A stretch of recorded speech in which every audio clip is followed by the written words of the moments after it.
चुनाव आयोग press conference करेगा। 17 अगस्त रविवार की दोपहर प्रेस कॉन्फ्रेंस की सूचना आई है। रविवार को ही बिहार के सासाराम से राहुल गांधी की वोट अधिकार यात्रा शुरू हो रही है। दोपहर के वक्त राहुल गांधी सासाराम में सभा करेंगे और फिर उसके बाद 4 बजे के आसपास उनकी यात्रा शुरू होगी। 3 बजे दिल्ली में चुनाव आयोग की प्रेस कॉन्फ्रेंस होगी। गोदी चैनलों पर वैसे भी वोट चोरी के खिलाफ यात्रा का किस तरह से कवर होगा अंदाजा लगाना मुश्किल नहीं, लेकिन चुनाव आयोग की प्रेस कॉन्फ्रेंस की तारीख, दिन और समय देखिए तो साफ पता चलता है इसकी रणनीति कितनी राजनीतिक है। जिस समय राहुल गांधी रैली या यात्रा कर रहे होंगे उसी समय गोदी चैनलों पर चुनाव आयोग की प्रेस कॉन्फ्रेंस का सीधा प्रसारण होगा और आयोग के दावे चलने लगेंगे और बहस की दिशा कहीं और चली जाएगी। सवाल है कि चुनाव आयोग की यह press conference SIR, Rahul Gandhi के आरोपों का जवाब देने की नीयत से बुलाई गई है या वोट चोरी के आरोपों को टीवी से गायब करने की रणनीति को ध्यान में रखकर बुलाई गई है। जब से बिहार में एसआईआर शुरू हुआ है जून 25 से, तब से चुनाव आयोग की प्रेस कॉन्फ्रेंस की मांग हो रही है मगर नहीं हुई। ऐसे में क्यों ना आयोग की प्रेस कॉन्फ्रेंस की तारीख को राजनीतिक नजर से देखा जाए। बिहार के सासाराम से वोट अधिकार यात्रा की घोषणा 7 अगस्त के दिन हो गई थी, लेकिन शिबू सोरेन के निधन के कारण टल गई। 8 अगस्त को बेंगलुरु में वोट अधिकार रैली हुई, तब भी चुनाव आयोग ने कोई प्रेस कॉन्फ्रेंस नहीं की। 17 अगस्त से 1 सितंबर तक 16 दिनों की यात्रा पर राहुल गांधी निकल रहे हैं और चुनाव आयोग उसी दिन प्रेस कॉन्फ्रेंस का ऐलान करता है।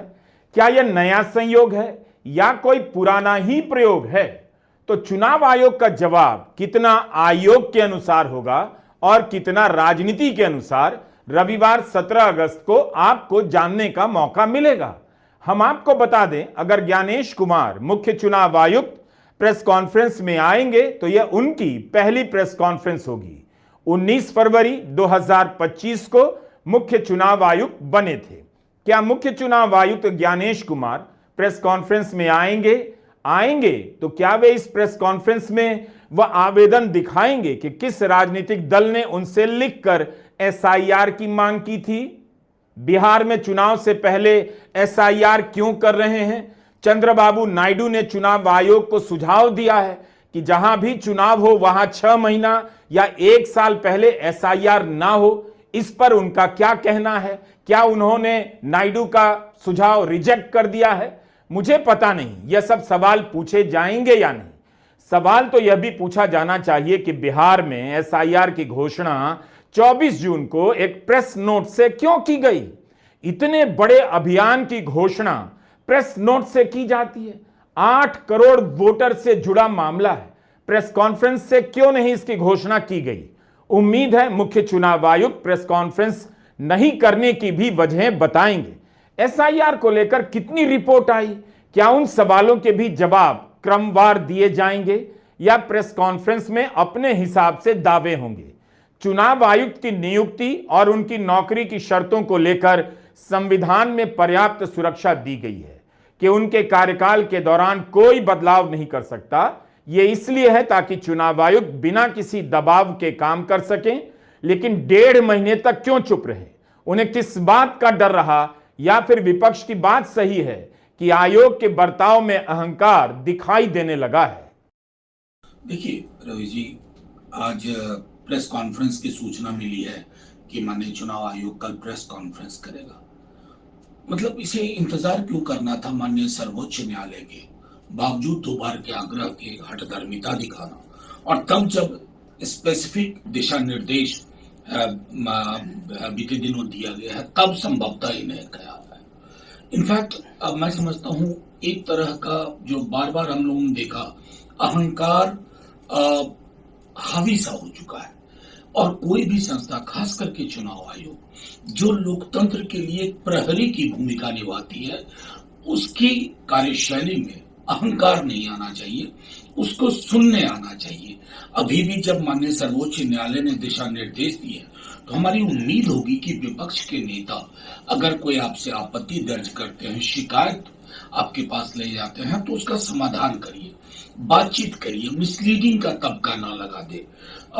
दूसरी चीज जो मैं मानता हूं कि अभी भी जो प्रेस टाइमलाइन है इस पूरे मसले पे, उसमें आपको थोड़ी फ्लेक्सिबिलिटी लानी होगी, खास करके वैसे लोग जो बिहार से बाहर पलायन करके रह रहे हैं लेकिन वोटर बिहार के हैं। अब इस विंडो में मैं समझता हूं कि अगर आप थोड़ा फ्लेक्सिबल नहीं होंगे, और वो आप कैसे होंगे, आपका उद्देश्य होना चाहिए मैक्सिमम इंक्लूजन। एक्सक्लूजन आपका उद्देश्य सा दिख रहा था बीते दिनों। उम्मीद है इस कार्यशैली में बदलाव होगा। और हां, लेवल प्लेइंग फील्ड आपका एक दूसरा मैंडेट है, बहुत महत्वपूर्ण मैंडेट है, जिसका क्षरण, जिसको खत्म होते हुए हमने बीते वर्षों में देखा है, वो रिस्टोर करिए। उसके लिए आप कल क्या संदेश देते हैं? पूरा जुलाई गुजर गया, आधा अगस्त बीत गया, मगर आयोग ने एक भी प्रेस कॉन्फ्रेंस नहीं की। विपक्ष के 300 सांसदों ने आयोग के मुख्यालय तक मार्च का आयोजन किया, मार्च नहीं करने दिया गया, उन्हें हिरासत में ले लिया गया। तब भी चुनाव आयोग ने प्रेस कॉन्फ्रेंस नहीं की। 17 अगस्त को ही चुनाव आयोग प्रेस कॉन्फ्रेंस कर रहा है। अच्छी बात है, चुनाव आयोग यह नहीं कह सकता कि मामला कोर्ट में था इसलिए प्रेस कॉन्फ्रेंस नहीं कर रहे थे। राहुल गांधी से लेकर योगेंद्र यादव के ट्विटर पोस्ट पर मिसलीडिंग का ठप्पा तो लगा रहे थे, जिला निर्वाचन अधिकारी सही खबरों को भी नकार तो रहे थे, अजीत अंजुम के खिलाफ शिकायत की भी खबरें आई। ठप्पा ही लगाना था मिसलीडिंग का तो अनुराग ठाकुर के उस दावे पर भी लगा देते कि 5 लोकसभा और 1 विधानसभा में वोटों की चोरी हुई है। अगर चुनाव आयोग यह सब कर रहा था तो कोर्ट में मामला चलते हुए भी प्रेस कॉन्फ्रेंस कर सकता था। लेकिन जैसे जैसे सवालों की संख्या बढ़ती गई, आयोग की चुप्पी पसरती गई। इसलिए यह बहाना नहीं चलेगा कि मामला कोर्ट में था इसलिए प्रेस कॉन्फ्रेंस नहीं कर रहे थे। अनेक प्रमाण दिए जा सकते हैं कि इसी दौरान चुनाव आयोग अलग अलग तरीके से बोल रहा था, विपक्ष के दावों का खंडन कर रहा था, सूत्रों के जरिए बोल रहा था। तो प्रेस कॉन्फ्रेंस क्यों नहीं कर सकता था? उम्मीद है मुख्य चुनाव आयुक्त ज्ञानेश कुमार 17 अगस्त की दोपहर देश को बताएंगे कि चुनाव आयोग का यह सूत्र कौन है। इलेक्शन कमीशन की तरफ से, सूत्रों की तरफ से ये कहा गया है। सूत्र या ज्ञानेश? नहीं, ज्ञानेश जी ने नहीं। ज्ञानेश गुप्ता ने नहीं बोला। नहीं, ये कहा गया है कि आप, अब ये सूत्र कौन है पहले तो उसका नाम बताइए। ये कहा जा रहा है कि आप लाखों जो एजेंट बनते हैं, जो जब चुनाव की प्रक्रिया होती है, जो टीचर्स, आंगनबाड़ी, उनकी इंटेग्रिटी पर भी आप सवाल उठा रहे हैं। आप देखिए अब उनके पीछे छिपेंगे। भाई चुनाव कराने की जिम्मेदारी किसकी है? ज्ञानेश गुप्ता जी की है, उनके सोर्सेज की नहीं है, उनकी खुद की है। और अगर सवाल पूछे जाएं तो जवाब देने की भी जिम्मेदारी सोर्सेज की नहीं है, ज्ञानेश गुप्ता की है। अब जब सवाल पूछे गए, ना केवल कांग्रेस द्वारा पूछे गए, भाजपा ने भी पूछ डाले।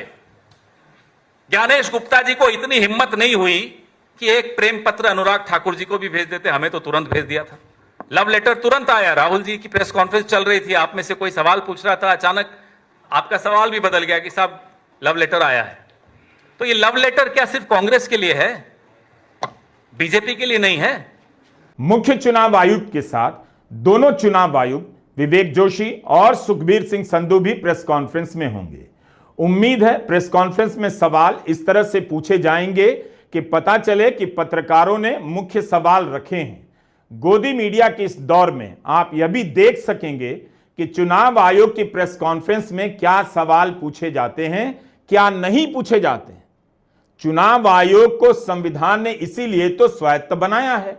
क्या चुनाव आयोग में हिम्मत है कि वह बिहार में एसआईआर को जमीन से करने वाले पत्रकारों को भी प्रेस कॉन्फ्रेंस में बुलाए और उन्हें प्रश्न पूछने का पर्याप्त मौका दिया जाए? चुनाव आयोग को आधिकारिक रूप से ऐलान करना चाहिए कि ऐसे पत्रकार जरूर आए जो बिहार कवर करने गए थे, यूट्यूबर भी आए जिन्होंने बिहार में एसआईआर को कवर किया है। क्या आयोग ऐसा कर पाएगा? हम सभी जानते हैं कि अजीत अंजुम ने यूट्यूब पर इस मुद्दे को कितना कवर किया। क्या अजीत अंजुम को चुनाव आयोग बुलाएगा? न्यूज लॉन्ड्री की सुमेधा मित्तल ने कई रिपोर्ट की। पूनम अग्रवाल चुनाव आयोग के नियमों और उसके आदेशों को ठीक से जानती पड़ती रही हैं। क्या उन्हें बुलाने की हिम्मत आयोग कर पाएगा? रिपोर्टर्स कलेक्टिव की आयुषी कार, हर्षिता मनवानी, गायत्री सप्रू को सवाल पूछने का मौका मिलेगा? इंडियन एक्सप्रेस की दामिनी नाथ और संतोष सिंह को मौका मिलेगा? यूट्यूबर स्वराज टाइम्स के संतोष सिंह को भी बुलाया जाएगा, भास्कर के उन संवाददाताओं को भी बुलाया जाएगा जिन्होंने रिपोर्ट छापी है, मगर भास्कर ने अपनी रिपोर्ट में उनके नाम नहीं दिए हैं। इलेक्शन कमीशन से सवाल तो बहुत सारे हैं, लेकिन मैं कुछ सवाल बिहार एसआईआर पर और कुछ सवाल राहुल गांधी द्वारा किए गए प्रेस कॉन्फ्रेंस पर करूंगी। बिहार एसआईआर से रिलेटेड पहला सवाल यही है कि इलेक्शन कमीशन हमें ये बताएं, जो 65 लाख वोटर्स का नाम उन्होंने डिलीट किया, उनमें से जो मृत थे और जो माइग्रेट करके बिहार छोड़ के दूसरे स्टेट में चले गए, ये पता करने के लिए उनके अफसरों ने क्या पैरामीटर्स फॉलो किए, क्या प्रोसेस फॉलो किया। 1 महीने के पीरियड में उन्हें इतने सारे लोगों के बारे में कैसे पता चला कि वो मर गए हैं या वो माइग्रेट कर गए हैं। ये फिगर बहुत बड़ा है। इनफैक्ट कुछ लोग जिनका नाम मृत के लिस्ट में था वो सामने भी आ गए, वो जिंदा है, वहीं रह रहे हैं। तो ऐसे एक नहीं कई सारे एग्जाम्पल है। कुछ एग्जाम्पल्स तो कोर्ट में भी आ गए थे, सुप्रीम कोर्ट में। तो आखिर इलेक्शन कमीशन हमें पहले ये बताए कि क्या पैरामीटर्स उन्होंने अपनाए और किस तरह से ये आंकड़ा उन्होंने कंपाइल किया। दूसरा सवाल ये है कि ये जो बिहार एसआईआर हो रहा है, ये भारत में पहली बार ऐसा प्रोसेस हो रहा है जहां पर वोटर लिस्ट को पूरा स्क्रैप खत्म कर दिया जा रहा है और अफ्रेश यानी नई तरीके से बनाया जा रहा है। जहां इलेक्शन कमीशन का ये कहना है कि 2003 में भी इसी तरह का एक रिवीजन जो कि इंटेंसिव इन नेचर था, हुआ था 2003 में। और आपका ये भी कहना है, कोर्ट में आपने ये कहा कि वहां पर उस समय भी सिटीजनशिप प्रूफ मांगे गए थे। तो अब आप ये बताएं, पहला कि आपने जब कोर्ट में ये बोला कि सिटीजनशिप प्रूफ जैसे कि बर्थ सर्टिफिकेट और 2-3 डॉक्यूमेंट्स आपने और मेंशन किए मांगे गए थे, तो आपने उस क्लेम के साथ कोर्ट में वो नोटिफिकेशन क्यों नहीं लगाया जो कि इलेक्शन कमीशन ने उस समय जारी किया। दूसरी बात, ये आपके वेबसाइट में भी मौजूद नहीं है। इलेक्शन कमीशन एक ऐसा इंस्टीट्यूशन है जहां पर सारे नोटिफिकेशन, प्रेस रिलीजेस उनके वेबसाइट में मौजूद होते हैं और मिल जाते हैं, लेकिन ये पर्टिकुलर नोटिफिकेशन मौजूद नहीं है। तो क्यों नहीं इलेक्शन कमीशन उस नोटिफिकेशन को पब्लिक कराए, ताकि लोगों में जो जिज्ञासा है ये भी खत्म हो जाए, जो सवाल उठ रहे हैं कि नहीं ऐसा कुछ नहीं मांगा गया था। इनफैक्ट कई लोग बिहार के ही जो लोग उस समय जिंदा थे और इनफैक्ट कई लोग जो बिहार में उस समय रह रहे थे, उन्होंने ये पूरा प्रोसेस देखा था, लेकिन उनका भी ये कहना है कि उस समय कुछ भी इस तरह का डॉक्यूमेंट नहीं मांगा गया था जो कि सिटीजनशिप से रिलेटेड था। कुल मिलाकर 4-5 पत्रकार ही हैं जिन्होंने जमीन से एसआईआर को कवर किया है। उनके सवाल बिल्कुल अलग हो सकते हैं। मुख्य चुनाव आयुक्त ज्ञानेश कुमार चाहे तो अजित अंजुम को अलग से इंटरव्यू दे सकते हैं, क्योंकि उनके पास कई सवाल पूछने के लिए होंगे। क्या प्रेस कॉन्फ्रेंस में पत्रकार नॉन रिकमेंडेड की कैटेगरी को लेकर सवाल करेंगे, जो सवाल योगेंद्र यादव ने सुप्रीम कोर्ट में उठाया और जिसका जवाब आयोग ने अपने हलफनामे में नहीं दिया? क्या प्रेस कॉन्फ्रेंस में मुख्य चुनाव आयुक्त नॉन रिकमेंडेड कैटेगरी को लेकर कुछ बोलेंगे? हमने सुप्रीम कोर्ट में पिटीशन डाली, कहा कि कृपया चुनाव आयोग से कहिए कि वो इसका जवाब दे कि क्या ये नॉट रिकमेंडेड बाय बीएलओ नामक कैटेगरी है कि नहीं है। अगर है तो इसका आधार क्या है, और कम से कम हमें संख्या तो बताइए। कायदे से उस व्यक्ति को पता होना चाहिए जिसको नॉट रिकमेंडेड किया गया है। अब तक कोई जवाब नहीं मिला है। समझ लीजिए क्या मतलब है इसका। अब तक हम केवल 65 लाख की बात कर रहे थे, वो 65 लाख तो गए, बच गए 7 करोड़ 24 लाख। इन 7 करोड़ 24 लाख में से भी अगर जो दरभंगा और कैमूर के आंकड़े हमें मिले हैं वो सही हैं, और अगर इसे औसत मान लें, औसत आप 10% पकड़ लीजिए, तब भी बिहार के 72 लाख लोगों के सर पे तलवार लटक रही है। प्रशांत भूषण, क्या आयोग इसका जवाब देगा कि बिहार में आवासीय प्रमाण पत्र बनाने के लिए कितने लाख या करोड़ में आवेदन आए हैं, कितने लोगों को आवासीय प्रमाण पत्र मिल गया है और कितनों के बाकी हैं? क्या आवासीय प्रमाण पत्र मिल जाने तक चुनाव आयोग उनका इंतजार करेगा, उन्हें अलग से मौका देगा? क्या आयोग बताएगा कि प्रमाण पत्र के रूप में राशन कार्ड कितने स्वीकार किए गए हैं, कितने बीएलओ ने प्रमाण पत्र की जगह राशन कार्ड को अपलोड किया है? क्या आयोग इसका जवाब देगा कि एक घर में 200 वोटर कैसे मिल गए? क्या आयोग बताएगा कि जब बिहार में एनआरसी नहीं हुई है तो 11 दस्तावेजों की सूची में एनआरसी क्यों है, वन अधिकार प्रमाण पत्र क्यों है, पासपोर्ट क्यों शामिल किया गया जबकि 5% लोगों के पास भी पासपोर्ट नहीं है? क्या दस्तावेजों की गिनती 11 तक पहुंचाने के लिए इन सब को रखा गया? आप दर्शक भी इन सवालों के साथ तैयार होकर प्रेस कॉन्फ्रेंस देखिएगा। राहुल गांधी यहां जिन वोटर से मिल रहे हैं उनके नाम मर चुके वोटर की सूची में कैसे आ गए? जिंदा लोगों में मरे हुए, मुर्दा लोगों में जिंदा लोग कैसे मिल जा रहे हैं? आयोग तो पुरानी कमियों को ठीक करने का दावा कर रहा था, लेकिन एसआईआर में हो रहा है उल्टा। जब सुप्रीम कोर्ट में 2 जीवित लोगों को हाजिर किया गया कि इन्हें मरने वालों की सूची में डाला गया है, तो आयोग के वकील ने क्यों कहा कि यह ड्रामा है? 65 लाख वोटर के नाम काटे गए, चुनाव आयोग उनके नामों की सूची क्यों नहीं दे रहा था? क्यों कह रहा था कि सूची बनाने की कानूनी बाध्यता नहीं है? तो क्या रविवार को मुख्य चुनाव आयुक्त बताएंगे कि किस कानून के आधार पर कह रहे थे और कोर्ट में उनकी यह दलील क्यों नहीं टिक पाई? क्या मुख्य चुनाव आयुक्त इस सवाल का जवाब देंगे कि आधार को स्वीकार करने से इनकार क्यों किया गया? 65 लाख लोगों की तरह बाकियों को आधार नंबर देने का मौका मिलेगा। सुप्रीम कोर्ट में सुनवाई के दौरान चुनाव आयोग के वकील ने चुनाव सुधारों के लिए काम करने वाली विश्वसनीय संस्था एडीआर के बारे में कह दिया कि हम डेटा नहीं दे रहे हैं, क्योंकि एडीआर दिल्ली में बैठकर डेटा माइनिंग करता है, यानी अध्ययन करता है। एडीआर का इतना तिरस्कार क्यों? इसी एडीआर की याचिका थी जिसके आधार पर सुप्रीम कोर्ट ने इलेक्टोरल बॉन्ड को रद्द किया और संविधान के साथ फ्रॉड बताया। क्या पत्रकार इन बातों को लेकर भी सवाल करेंगे? क्या चुनाव आयोग रविवार को बताएगा 65 लाख लोगों को निकालने के पहले कारण और जवाब देने का समय क्यों नहीं दिया गया? आयोग ने नाम हटाने वालों को नोटिस क्यों नहीं दिया? क्या आयोग का यह काम गैर कानूनी नहीं है? चुनाव आयोग ने स्वयं घोषणा की है कि 65 लाख लोगों का नाम जो 2025 जून का इलेक्टोरल रोल था उसमें से हटा दिया गया है, जिसकी सूची वो सुप्रीम कोर्ट के आदेश के मुताबिक मेरे ख्याल में मंगलवार को देने वाले हैं। उसके पहले ही चुनाव आयोग ने अपनी 24 जून की नोटिफिकेशन में कहा है कि जो लोग 2003 1 जनवरी से पहले इलेक्टोरल रोल पे थे वो तो हैं, लेकिन जो उसके बाद थे उनके बारे में नागरिक और मतदाता होने की कोई प्रजम्पशन नहीं है। इसका सीधा सीधा मतलब ये है कि ये जो 2003 के बाद के लोग हैं उनका और ये 65 लाख लोग जो हैं इनका 2.97 जमा 65 लाख 2.97 करोड़ जमा 65 लाख इतने लोगों के नाम चुनाव आयोग ने मतदाता सूची से निकाल दिए हैं। इसको अंग्रेजी में कहते हैं डिलीशन ऑफ नेम्स।